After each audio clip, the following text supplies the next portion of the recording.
he's up to, and examples and stories about David that we can take to our life and learn from and apply, and maybe even get a little better about being a man or a woman after God's heart. That's what David was called. And if we have that ambition too, then maybe we can learn some things from him. I was thinking about a story about David in the early part of David's kingship. If you've been following along the series, David has been coming up and he's fought giants and he's become famous, and now we're to the point where he's king and he's establishing himself, and he wants to establish his relationship with God. He wants everybody to know what's going on, and so there's this big parade, and David comes along and organizes it, and we're going to bring the Ark of God into the city. So let me just give you a little bit of the preamble here. David, it says, again brought together all the able young men of Israel, 30,000. So he brings a big army together. They're going to be surrounding the ark on all sides. And it says he and his men went to Baalah in Judah to bring up from there the ark of God, which is called by the name of the Lord Almighty, who's enthroned between the cherubim of the ark. Now, if you're not super familiar with the Ark of the Covenant, or that thinking in Scripture, it's something like this. Now, this is one artist's idea. We don't know for sure exactly what it looked like. There's a description of it in Exodus, and it may not have been exactly like this, but this is pretty close. It was a wooden box overlaid with gold and a lot of intricate designs on it. It had poles on the bottom, probably quite a bit longer than that you were supposed to carry the ark with. You would lift up on these poles and carry it. And then on the top, there's these two cherubim, two angels at the top, and their wings are overshadowing the middle of it. And the notion, if you've ever seen one of those, like an old Chinese kung fu kind of movie where they're carrying the Kung Fu Panda had one of those too, and they're carrying the guy on the deal, and that picture, right? And this was like God's throne, and it was supposed to lead the army. Like the Ark of God would be the first thing in, and it would come in, and they're leading the army, and they're carrying God on his throne. It is kind of the national symbol for Israel. You know, as Americans, our national symbol might be an eagle or stars, you know, on the flag or something like that. But this was their national symbol, this empty throne, this idea that God is with us and he's going to lead us. And when they saw that throne come in, then they knew that God was going to move and that God was going to do great things. And Moses, who had the ark built, Moses, who's the first leader when the ark is built, would let the ark lead the way whenever they took off. It says that when Moses was in charge of Israel, that God was visible above the ark, that it was a pillar of cloud during the day and a pillar of fire at night, and that whenever the cloud started to move, guys would come in and grab the ark, and they would follow, and then the whole nation of Israel would follow after wherever God wanted to go. And they would lead. When they got into the promised land, God wasn't showing himself that way, but the ark was still a pretty big symbol of God's presence. And whenever the ark went into battle, well, they knew they were going to win because God's on our side. Well, if you're familiar with Israeli history, if you're familiar with how the Israelites, how things went from the beginning in Genesis all the way through there, there's this long stretch after Moses where the people kind of fall away from God. And it's not sudden. It takes a couple generations, but there's about a 200-year stretch where it seems like the people are kind of going their own direction, and they'll get way away from God, and then God will rise up some leader and bring them back, and then they'll get way away from God again, and this repeats itself over and over again. And it got so bad that God did not want the ark to go out. He did not want to lead the people anymore in battle because he had kind of given up on them. And so a couple of priests have this idea, well, we'll just take the ark. We won't wait for God to say something. We'll just take the ark and we'll go into battle. We'll make God go with us, was the thinking. But you can't make God do anything. I mean, that's kind of the whole benefit of being God, is you're the apex predator. If you're God, you're the top of the food chain. And so when they carried the ark in there, the Philistines, who they're attacking, overwhelm them. And they steal the ark. And the ark is with the Philistines for a couple of months. And it's this really weird story. God sends all these plagues on the Philistines because they're not supposed to have the ark, and it's like rats and hemorrhoids. You need to read it. It's a long story. But anyway, so finally the Philistines say, we can't do it anymore. So they put the ark on a cart, an ox cart, and they send it back to Israel. You guys keep it. And the Israelites, when they first see it, they're, well, God's back, isn't this great? And it says a couple of guys went up and grabbed the ark, and as soon as they grab it, then they're dead because you can't touch the ark. It's super holy. I mean, you can't. And so God is you get this picture from the ark, that God is holy and a little bit dangerous, and he's not to be trifled with.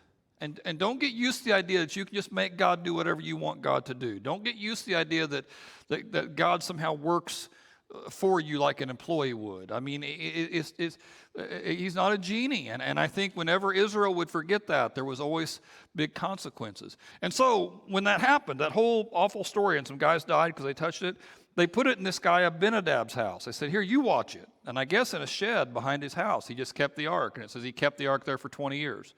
For 20 years, nobody really could deal with it. It was just kept in this guy's house. Well, David wants to bring it back to Israel. He wants to bring it back to the center of the country. As a country, we're going to get focused on God. We're going to follow God again. We're going to be the right kind of people. And so they set the ark of God on a cart, which, again, you're not supposed to. It's carried on these poles. And the guys who put it on a cart were the Philistines.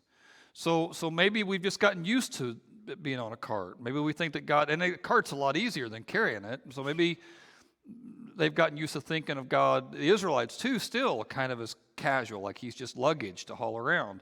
He's just baggage. So they put the ark of God on this new ox cart, and they brought it from the house of Abinadab, which was on the hill. And Uzzah and Ahio, they're the sons of Abinadab, and they're guiding the ark, right? And Ahio's up there in the front, and you kind of get the picture that Uzzah is either on the wagon, like with the reins in his hand, or he's behind the wagon, one of the two. And they're making their way through. And David and all Israel, they're all the instruments are playing, and castanets and harps and lyres, just all sorts of music playing. And 30,000 people army, they're all marching it in there. And when they came to the threshing floor of Nacon, Uzzah reaches out and touches the ark because the oxen stumbled. So the oxen kind of tripped there, or kind of sway. They're on a threshing floor. Maybe the oxen went towards some grain or something. And whenever that happened, Uzzah puts his hand there. Don't want the ark to fall out. That'd be a terrible, terrible thing. The only thing in our contemporary experience that would be close to that would be going to a funeral and they drop the casket. The pallbearers just drop the casket. And that's going to wake everybody up. If that happens. What happened? And and then the pallbearers are so embarrassed. They can't believe, I tripped. And then nobody, grandma's mad. Everybody's ticked off. So they pick it. It's like that kind of thing. But this is not just a casket. This is God, right? And so the ark's maybe going to roll out of the wagon, and Uzzah puts his hand there, and but God, it's not allowed. You're not allowed to touch it. This is God's holy throne, and the Lord's anger burned against Uzzah because of his irreverent act. And the Lord struck him down. He died there beside the ark of God. And David was angry about that. Thought that God was too hard. Thought that God was too mean or too strict, because the Lord's wrath had broken out against Uzzah. And he named that place Perez Uzzah. And David was afraid. So he's angry, and he's afraid of the Lord that day, and said, how can the ark of God come to me? He wasn't willing to take the ark to the city of David. Indeed, instead, he took it to this guy Obed Edom and put the ark over there. He was afraid and he was angry that God had reacted like he did. Now, from God's perspective, taking this from God's perspective, the rules were really clear. You just can't touch it. It's the holiest center of Israel. It's where God dwells. You just, for whatever reason, you can't. Uzzah, I don't really blame Uzzah for this. I'm not sure that I wouldn't have done the same thing Uzzah did in his situation. That's probably why David's mad. I mean, the ark is starting to slip. We can't let the ark get in the mud, right? So you put your hand out there and you stop it. But it was an absolute rule. God is dangerous. He's not to be trifled with. I wonder why, there's a lot of parts of this that are weird. I wonder why Uzzah and Ahio and all the David, why they're even putting it in the ox cart. Why are they even doing that? Why aren't they carrying it? Why aren't they showing more respect? And I think at some level they've gotten used to the idea of God. And I wanted to think about that for a second. I think that's an interesting notion. I think that's possible, for whatever that's worth. When I first became a Christian, the first summer of being a Christian, when it first clicked and it first made sense, and it was a paradigm shift for me. I mean, the whole world looked different. and when I would see just nature, and how everything worked together. The finest sports car in the world doesn't work as well as any of the ecosystems in our world, and how it all naturally complemented one another. And when you studied and saw how fine-tuned we are, we're mostly made of water, and yet we've got this supercomputer in our head, and God did all that.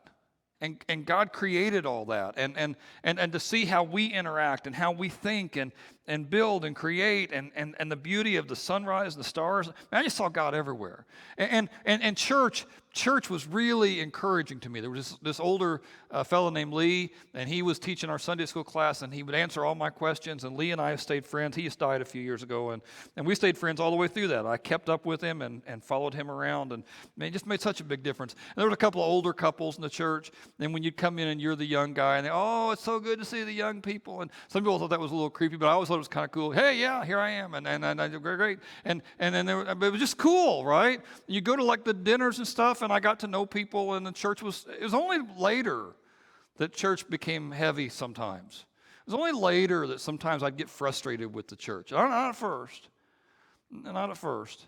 And at first, when I first knew the story about Jesus and what he did and how that paid for me, every part of that story made my heart beat faster. He tells the disciples what's going to happen. They have their Last Supper together, and he washes their feet. And then the troops come there, and they're a little scared to arrest him. And Judas kisses him, and Jesus just keeps forgiving, and he heals the ear of the one guy that was attacking him, and he's praying for the forgiveness of everybody else, and they're gambling for his clothes and the crown of thorns and the nails in his hands and feet. And I'd hear this story, and every part of that got my blood pumping. Every part of that was exciting. And I just get so revved up to think about it. But there's this thing that happens with people, and there's a cliche about it, familiarity breeds contempt. And the notion that the longer I'm around something, I start to maybe take it for granted. Now, it doesn't have to work that way. I've seen some marriages that where the husband and wife just got deeper and deeper and deeper with each other all their lives. By the time they were 80, they kind of looked like each other a little bit. They just completely, every year was a new step of intimacy to draw closer together. And so it doesn't have to work that way, right? It's not so much familiarity with the person, but you get this familiarity with some bad habits. I take Julia for granted. Julia, my wife, I take her for granted on something, and I get away with it. Maybe she didn't even notice I'd taken her for granted the first time, or maybe she did notice, but she didn't say anything. But either way, I got away with it, and I got to do what I wanted to do and not what she wanted to do, and so I just filed that away. A little chip on my side, and before long, I'm doing it all the time without even thinking about it. At first, I kind of felt bad, but now I don't even notice it. And it's just familiarity. It's happened so much now that she can't even really say anything about it. It's been going on for years, and so what's she going to say now? And if she does say something, I can pretend offended. What? You never said anything before, and make a big deal about it. And the familiarity is the familiarity with my bad habits, because I'm a sinner, right? And I want to do what I want to do. I'm always grading our relationship to see who's getting their way more often. And if I don't watch out, I can do that with God, because I'm a sinner, and God's not doing what I want him to do. Or maybe I'm kind of violating God on something. He's real clear about what I should and shouldn't do, and I do the other thing. People joke about, if I went to church, lightning would strike, but lightning didn't strike. I did whatever I did, and I got away with it. And if I don't watch out, I can do that over and over again. And then I'll wake up one morning, and God seems real distant. And the church just seems like such a pain. And I don't see evidence of it in nature. I don't see evidence of it in people. I just see people as an inconvenience. And nature is something to be bulldozed out of the way to build something else. I just miss all of it. The familiarity with some bad habits, it does breed contempt. Okay, with David here then, isn't that sort of what's going on? They just kind of gotten used to the Ark of God's been in a barn for 20 years. And yes, presumably Uzzah and Ahio are taking care of it, best they can, but there it is.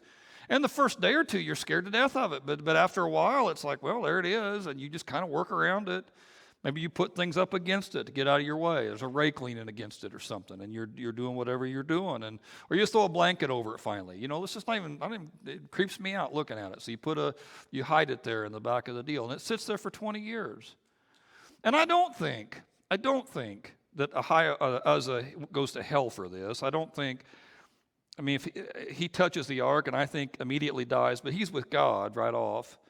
Probably touches it, sees God, oh, I touched the ark. And then he knows, right? It's probably that kind of deal. But for the people who are here, right? For the people who are still here, it's like, man, God, just seems too hard.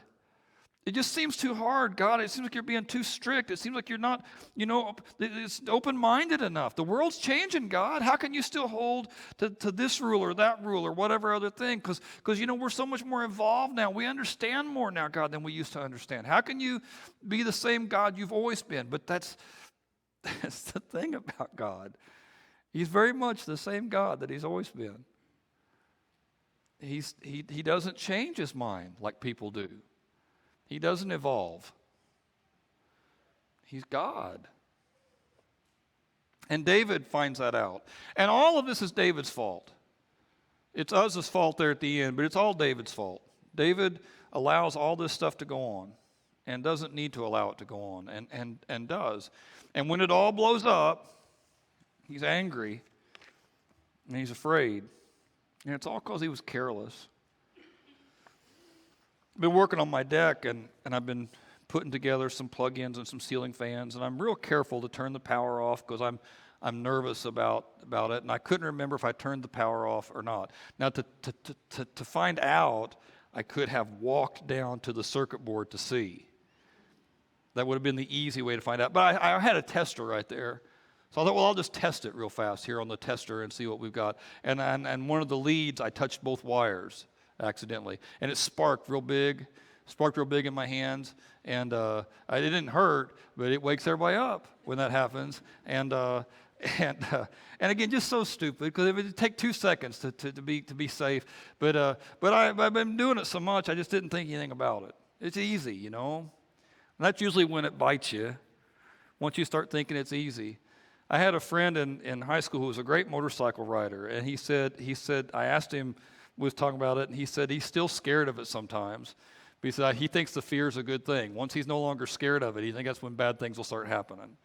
And I think that's probably true. I think once you quit respecting it, and that's what happens here, right? And David's angry at God, but God's not done anything wrong. God's the same God he's always been. And again, sometimes even when I think I'm getting away with it, I'm not really. There's a little something lingering there. I heard a thing on a podcast actually about the Komodo dragon. The Komodo dragon's the biggest lizard in the world. It's something huge lizard and ugly looking, and it has a bite that has it's venom in it, but it's a really dirty. It's a dirty mouth too. A lot of bacteria and rotten flesh and stuff in there. And if a Komodo dragon bites you, the wound itself, untreated, is almost certainly going to kill you. And so the Komodo dragon, I guess their delicacy is deer. If they can get deer, that's their favorite food. But deer are faster than Komodo dragons. But they know if they can just bite one, then they just have to follow it around. And at first the deer thinks he got away with it, but that poison's already circulating. And if you don't watch out, eventually it can take everything. And that's what sin is, right? And you think you're getting away with it, but there's this poison coursing through you, and it's separating you from God, and you don't realize until it's too late. And that's what happens to David. He's angry and he's afraid, but God can't be messed with. Now, on the other hand, the ark is put into Obed's house. It says the ark remained there for 3 months, and God blessed him. Now, I don't know what that looked like. But probably, if Obed is a farmer there, the chickens are laying more eggs. The cows are having more calves. Everybody's getting healthier. The grass is growing better. There's rainbows every day. Everything is working out for Obed Edom. This is the best thing he's ever had. And so David is told, hey, Ark's really doing good things with Obed-Edom. And so David decides again, he's going to try again. God is still good. David still wants God to bless the people. And so they decide again to take the ark up from this house to the city of David with rejoicing. And when those who were carrying the ark, it's not on an ox cart anymore, they're carrying it now. When they carried it and they took 6 steps, they stopped and made a sacrifice. And so there's a lot of offerings, there's a lot of giving, a lot of worship. It says he's wearing a linen ephod, which is just a really plain looking outfit there, and like what the priests would wear. And David's wearing a linen ephod, and he was dancing before the Lord with all his might. Like at a wedding, have you ever seen anybody dance with all their might?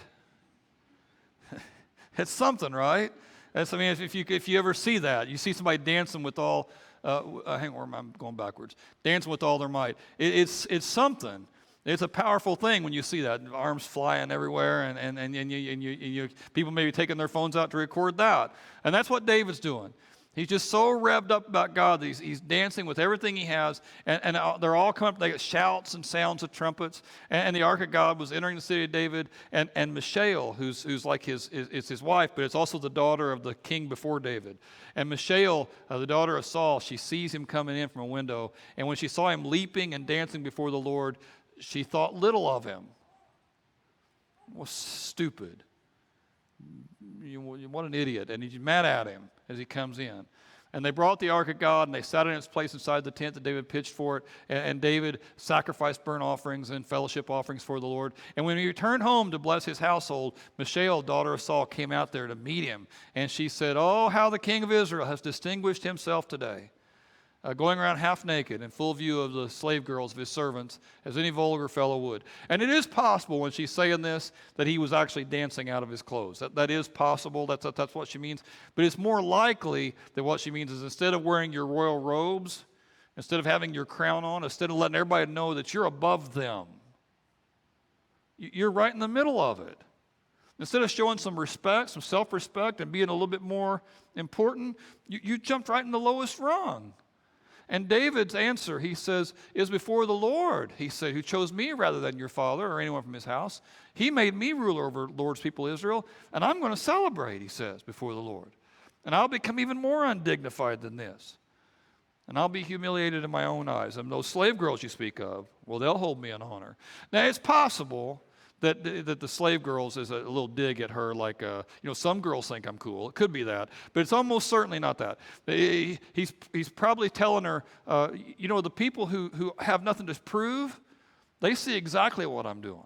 The people who aren't trying to impress others, they know exactly what I'm doing. He's humbling himself before God.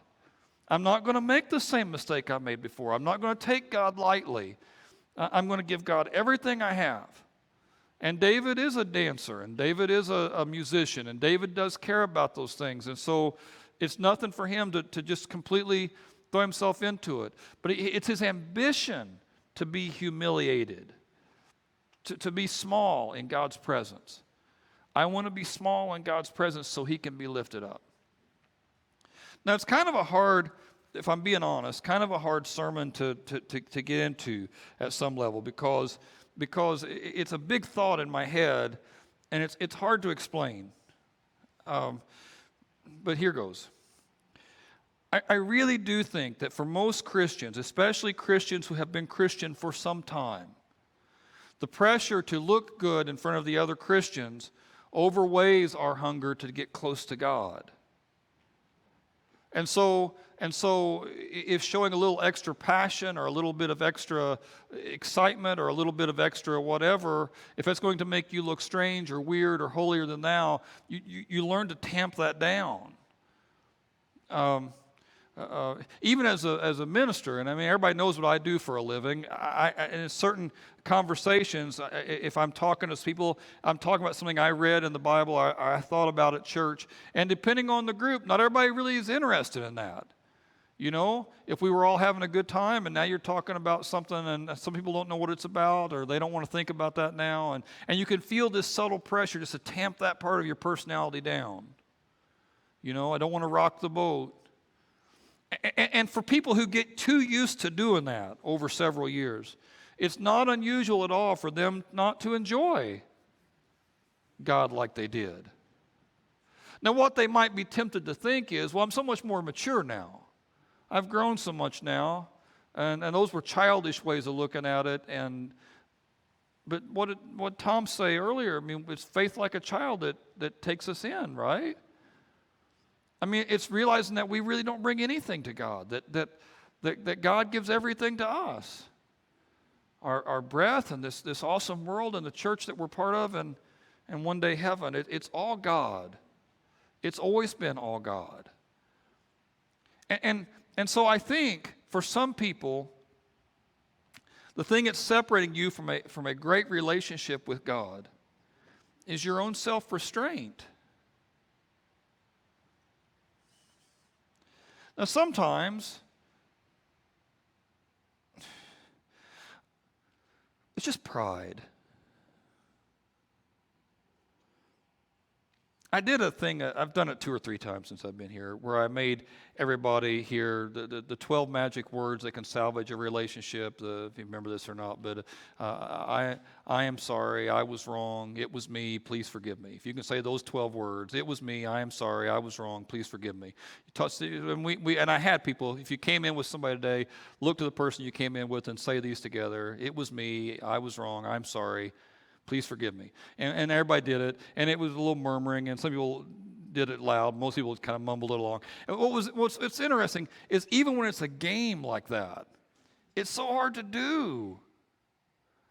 And I had some people coming after me, and they're joking around. I haven't heard her say that in years. And it's like, I didn't know she could say that. Ha, ha, ha, ha, ha. And then I was like, man, you're in so much trouble this afternoon. But all right, cool, great, I say.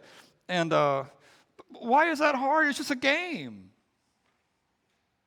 It's just a game, but I don't know. I want to be in charge. I want to be in control. I'm a sinner. That's what sinners do. I don't want to be small. And when it comes to being with God, I mean, I do think when it talks about faith like a child, it doesn't mean you have to be like a little kid as far as act like a little kid. It doesn't mean that. A little kid, like at VBS, little kid comes in here and he's got his face painted and he's waving flags and we're going to set big people beside you on both sides if you come in doing that. So don't keep an eye on Chuck, because it's you don't have to act like a little kid, right? Little kids would break into dancing there in the middle of. You don't have to be like a little kid, but you should show some passion. And not just for the worship stuff in here, but for God. I mean, you should push yourself to be hungry for some of this stuff. And I would imagine, and I don't know who I'm talking to, God knows I don't, but I would imagine there's some guys in here who have been Christian for a long time, and if they're honest, there's not much passion in the relationship anymore. And if you live like that with another human being, husband and wife live together and there's no passion and they don't love each other really, they're just roommates, sometimes it's hard to keep from getting divorced. But you'd allow your relationship with God to deteriorate to that level and then wonder, well, it's not his fault. God's never changed. I just want to challenge you on that. And I don't know what that looks like. Again, it doesn't require a personality transplant. It doesn't. If you're not a dancer or a singer or a shouter, you don't have to become one to get this. But whatever passion looks like for you, I mean, sometimes it ought to bleed into your faith too, even if you got to kind of force it in there at first. So I want to pray for that for you. And if anybody in here feels a little bit distant from God and would like God to be more present in their life, I want you to know that during this time here that you can pray, and that you can ask God to move in your heart, and that he absolutely will. And that you should take advantage of this time while people in the front here praying and some people in the back there by the door who will pray with you. And if you just find one of them and just say, all you got to do is say, pray for me, and they'll pray for you. And I just encourage you to draw close to God today. So let's pray together first. I'm going to have the band come back up. Dear Lord God, I thank you for this group, and I pray, Father, for them. I pray, God, that you move in us. And if there's anybody here, God, who needs to draw closer to you, if there's anybody here, God, who needs to feel your presence more in their life, then I pray you open that door. I pray for the person whose heart has grown cold, that they can rediscover that first love that they had for you, and that, God, you'll breathe new life into them. In Jesus' name, amen.